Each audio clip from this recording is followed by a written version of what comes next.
안녕하세요, 제나입니다. 드디어 아이돌을 재우고 저의 시간이 찾아왔어요.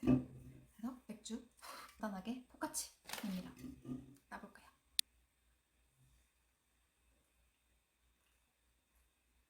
너무 좋네요. 오늘 제가 해보려고 하는 이야기는 이런 남자 만나지 말아라 라는 주제예요. 제가 막 엄청나게 많은 사람을 만나거나 연애를 많이 해본 건 아니지만 그렇다고 또 적게 해본 건 아니기는 해요.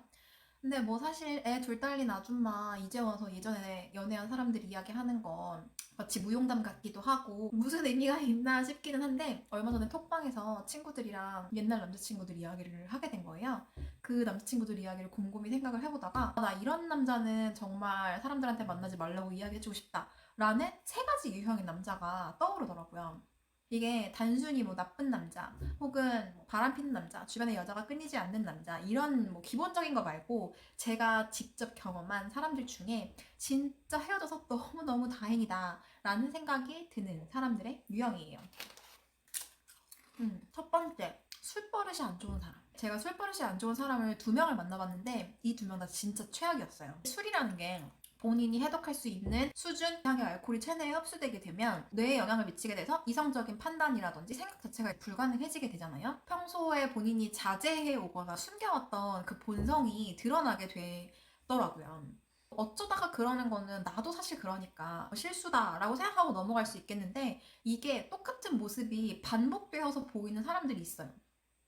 제가 겪은 거는 술이 취하면 이제 쌍욕을 하거나 아니면 굉장히 무례해지거나 아니면 폭력적인 성향을 보인다거나, 예를 들면 주변에 있는 물건을 발로 차고 부수려고 한다거나 하는 등의 모습을 보이는 거였거든요. 근데 이 사람들의 특징이 뭔지 아세요? 평소에는요 일반적인 사람들보다 훨씬 젠틀해요.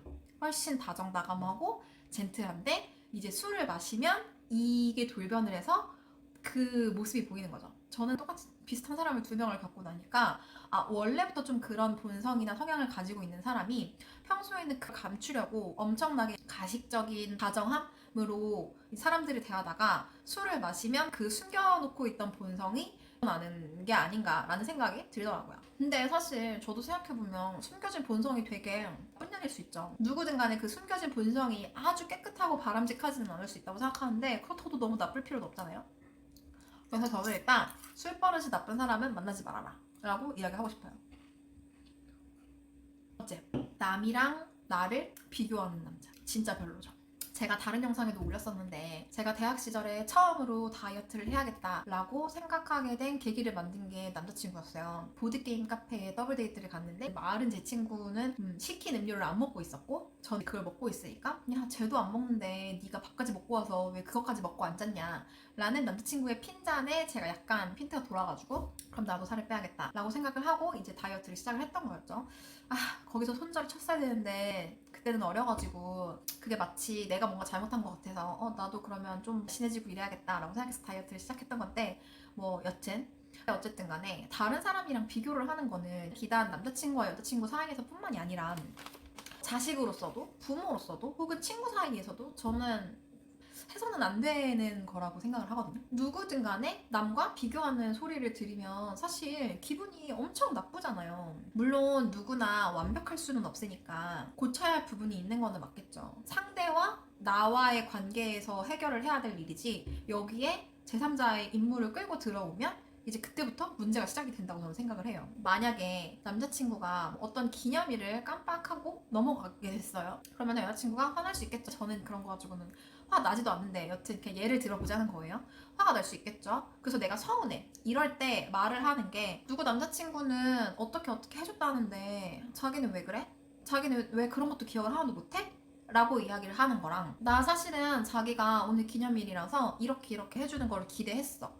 그런데 그런 모습이 보여지지가 않아서 내가 지금 많이 속상해 라고 이야기를 하는 거는, 나는 속상하다는 똑같은 이야기를 하고 있는 건데 정말 말이 아다르고 어다른 경우인 거죠. 관계 유지라든지 문제를 해결해 나가는데 훨씬 현명한 방법은 당연히 후자가 되겠죠. 그렇게 남과 비교를 하는 의사소통을 하게 되면 의사소통 자체가 안 될 수가 있고, 왜냐면 상대방의 감정을 상하게 하잖아요. 그리고 이렇게 비교를 하는 사람은 끊임없이 나를 본인이 원하는 그 틀에 만들려고 하는 사람이고, 상대에 대한 배려가 기본적으로 없는 사람이라고 생각을 해요. 그래서 이런 사람도 역시 만나지 말아라. 과자 왜 이렇게 맛있죠? 살찌려나? 안 먹을 수가 없네. 안 먹을 수가 없어. 만나지 말아야 될 사람 세 번째. 나를 길거리에서 소리 지르게 만드는 사람. 이게 어떤 뜻이냐면 저는 길거리에서 커플이 싸우거나 혹은 어떤 사람이 막 전화기로 소리를 지르면서 싸우거나 이러면 아무리 화가 나도 저런 건 좀 아니지 않나? 라고 생각을 했어요.